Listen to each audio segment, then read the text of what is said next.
The quiet kid hanging out with the hot girl in school? It's more likely than you think.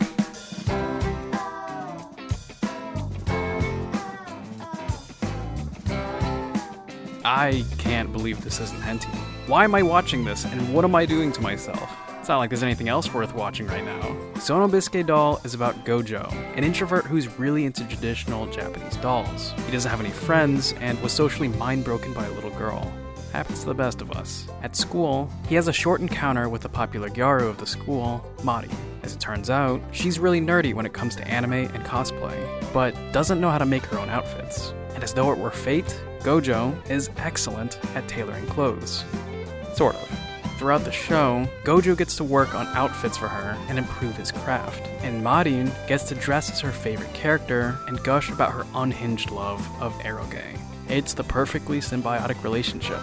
But if we get down to brass tacks and look at this show for what it really is, then you realize that this show is 100% fantasy fulfillment. I mean, let's take a step back. Of course, the socially awkward, unconfident guy without any friends ends up with the hot, popular girl. And of course, she's into anime and cosplay, while he's got the convenient skills to help her out. Yeah, this show is absolutely bait for the lonely weebs. And boy, is it pulling a lot of people's heartstrings. What's my evidence for this?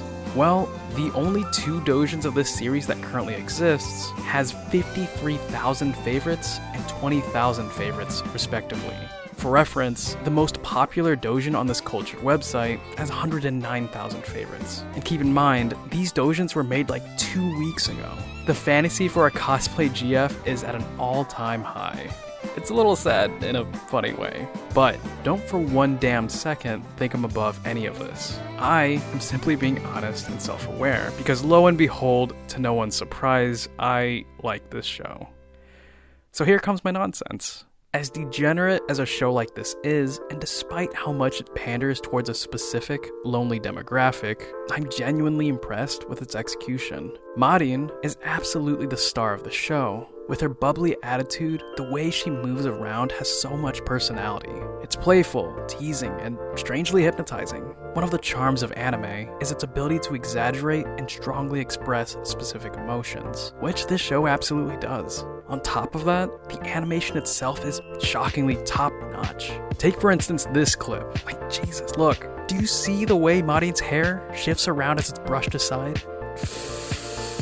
There's a human naturalness and subtlety that I wasn't expecting from a show like this. I can't get a read as to whether CGI is being used or not, but whatever they're doing for movement simply works. And speaking of little details, there's a good amount of detail in the displayed texts here.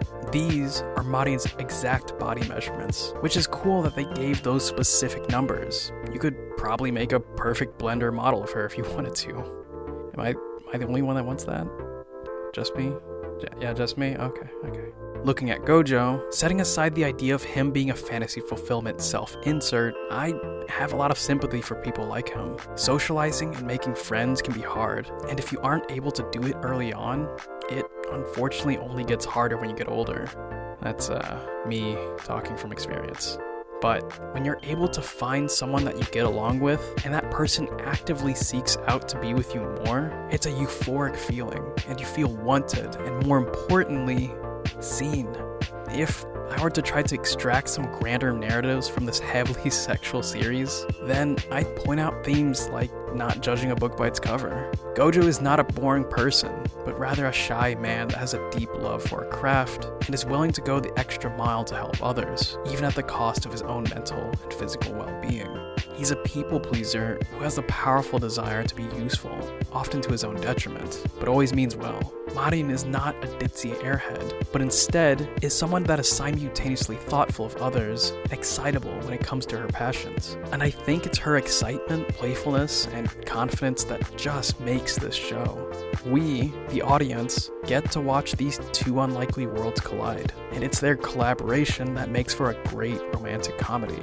I know how stupid this show is. It's not deep or particularly thought-provoking, and is extremely perverted, but I will say this. Sono Bisque Doll is fun, silly, and beautifully animated. And while it is absolutely fantasy fulfillment, I think what makes up for it are the ideas in this show. like being willing to step out of one's comfort zone and pursuing one's passion with unapologetic excitement.